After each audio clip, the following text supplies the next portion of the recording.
friends, welcome back. Today I have a project that is in my head. However, I do not know what it's going to look like until this whole entire thing is finished. But I want to bring you along and create it with me. It's in my head, so let's see if I can execute it. Normally I do pre-cuts and editing so that you won't take a whole long time watching the video, because I've said it before in other videos, I don't like long videos unless I'm watching them. I just don't like making long videos.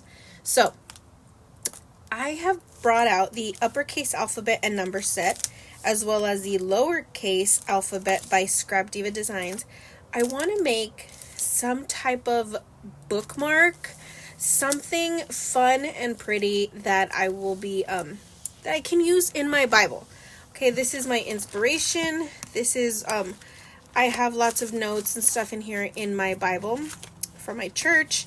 Just different little things in here that I take notes and stuff. But I wanna do a pretty insert. Like this is my notes. I forgot my notebook this day.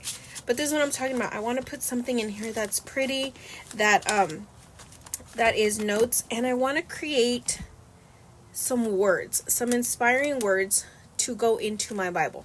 I don't know what that looks like yet, and I think this is a fun project, not only for, any kind of book, but I hope it brings you inspiration into like putting whatever this ends up being, putting this in your Bible, in your book, in your journal, and come along with me. I have no idea what this is going to look like. It's in my head.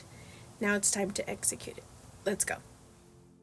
Okay, so one of the hardest things for me is picking out paper. So I had to fast forward and look through this pad of paper and see what I think would work for a project. I don't even know what it's going to end up looking like. Of course, now that I'm doing the voiceover, you are going to love it. I think it turned out really well.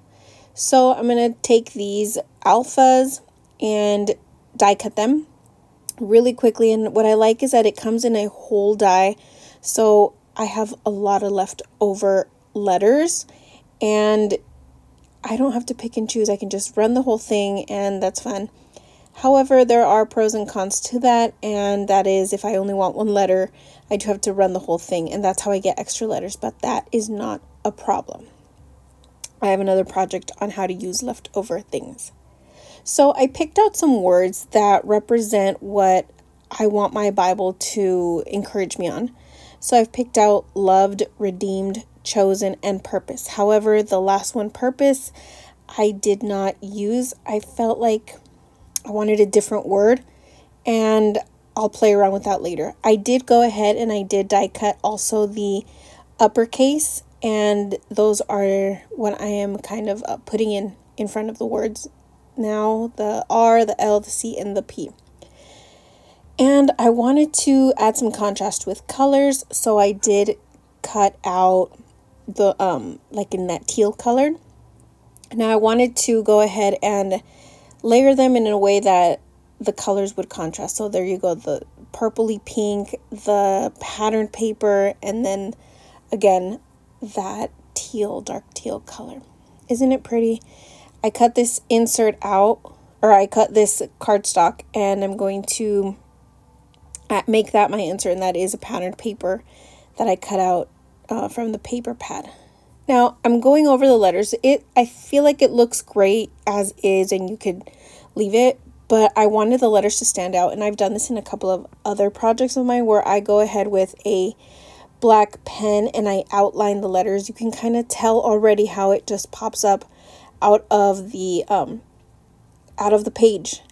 And some of the words, like the word redeemed, is overlapping because it's a little bit longer, but I wanted those letters that are overlapped to have same highlight as the other letters, so it works out well. And the word chosen and strong, you could see that their flowery pattern is kind of blends in with the paper, so you want it to stand out. So added some white gel pen outline, and that was it. Then I went ahead and I found the scriptures that I wanted to highlight on the other side of that. I'm going to add this insert right in the middle of the Old and the New Testament in my Bible.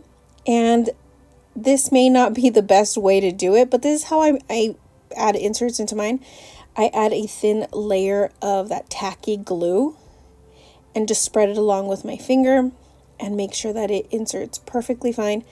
And if I was to do this again, I make sure that there are no words on the back of the insert so that those words can be shown actually when you turn the page. Now these little scraps of paper are from the paper pad at the top of the where the papers are attached. It's a great way to add some more scraps into use. Now I'm pulling out the stickers and seeing what I like, and I ended up kind of leaving it a little bit plain because if I do want to add notes or anything, I can add it into that blank space right there. I just added a sticker and a couple of little hearts and flowers. I will add in like a tab, and I know ScrapDiva has a couple of tab dies, but I just used a simple sticker. I don't know if I want to keep it there or change it eventually, but I'm just making sure that I don't cover any of the words on the back and fold it over. I originally was just going to make it so that I can have the page, put it on the page, but I wanted to show on the rest of the tabs there. So it's kind of like a little secret, but I know what that tab is and I want to leave it there so I can look at it and just be inspired. That's pretty much it. Look at how it turned out. This is a great way to use, those alphas in a journaling, in any kind of way. I hope this encouraged you. If it did, I'd really love to tag me if you create something like this. And I have a fun video coming up of what to use those extra letters in. So stay tuned for that.